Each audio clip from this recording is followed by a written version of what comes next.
Hello YouTubers, this is the Noobifier and welcome to a no bullshit rundown of what game features are planned to be made ready in 2018. It should be obvious that these are goals and not promises. This is an alpha and things change. All the supporting information you need can be found in the link that I've prepared for you in the description. This is part 2 and I have part 1 linked on the screen right now if you'd like to start there.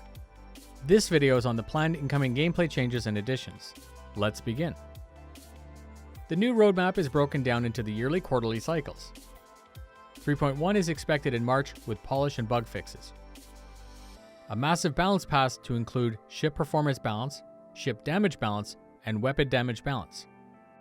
The AI waves in Arena Commander 3.0 is unlike anything I've ever seen before.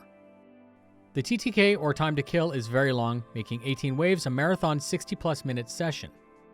And the AI can be pretty dumb as they simply fly out of the sphere boundary. I still think it's playable, but it doesn't have the speed and flow like before. I feel we should have a very docile enemy with reduced hit points for the first 3 waves. This would let brand new citizens in the weaker starter ships actually learn the ropes. Content creators always tell new backers that all they need is a starter game package, which is technically true. My org mates in Enemy Contact play mainly War Thunder or Star Citizen. Some of the War Thunder members have decided to pick up starter packages, and we've been talking them through the basics. After a couple minutes, they get the hang of it, are lining up shots, and are connecting. The usual comment is, wow, this guy simply won't die. The starter ship may be fine, but the target is too much of a bullet sponge. Org members have been very generous offering to upgrade new citizen starters to an Avenger Titan. This helps a bunch, but it underlines the issue that's associated with the current AC 3.0, and I can't wait to play Arena Commander after this balance pass. With 3.1, the Mobi-Glass will also introduce a personal manager app. Added functionality within the Mobi-Glass which will let you save preset loadouts and bolster the holographic display. 3.2 is midsummer and it's planned to be a big one. The service beacon will become an app within the Mobi-Glass. It's the framework which allows players to create their own missions for other citizens to perform. Currently, the plan is for basic fuel, basic mining, salvage, and repair. The distress call is also planned, which will offer a rudimentary search and rescue gameplay. Something to consider though. Expect some players who may use it as bait.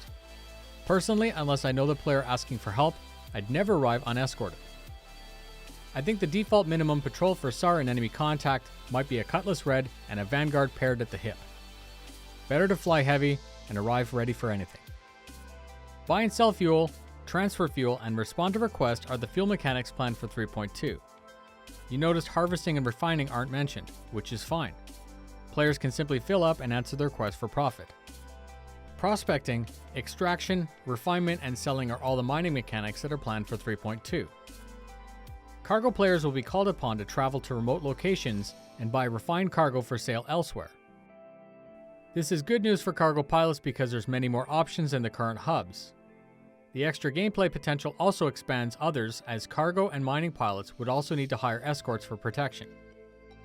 Scanning, extraction, processing, and selling are the salvage mechanics planned for 3.2. Once again, this is good news for cargo players. Basic manual repair sounds like hand tools and quick fixes. You may still need to rely on Cryoster to get help with major damage. With this massive gameplay drop, it makes sense that an economy would get a pass as well. 3.3 is planned for the fall and is planned to have fuel collection and fuel refining. This would technically mean that the core mechanics for the Star F and Star G are complete with the exception of the dry cargo modules. There are some references that haven't been confirmed lately, which would allow the player to remove the wet cylinders and attach additional cargo space. Please devs, I hope that this idea is still on the back burner. The next is repair bots and repair ships. The bots are a stretch goal, and I think the easiest way to explain them would be a player-launched autonomous drone that works like the current Cryostra service. These may become critical for criminals and pirates who would normally get shot approaching for service anywhere else. It looks like the Crucible may be functional, or maybe a prospector-sized dedicated repair ship. I have nothing to back that up, but it's currently a gap in our fleet. Finally, 3.4 is all about land. Choosing and staking a claim is planned. There's no specific mention of the Pioneer, and personally I feel base building is very far away. This patch will let you charge money for other players to mine on your land and also ensure that you can defend against those who don't have permission. In closing, I want to say something. Just because something isn't on the list doesn't mean that it's not being worked on or won't still make a surprise appearance. This is applicable mainly to the Carrick and Hall C, which I still feel we may see before the end of the new year, based on the Reverse the Verse featuring Chris Roberts. And there you go. This is lots of proposed gameplay, which I feel may finally start the surge in the player base. Having more things to do like this might captivate more players to spend more time and testing and playing. Thank you very much for spending your time with me. Fly safe, and I'll see you in the verse.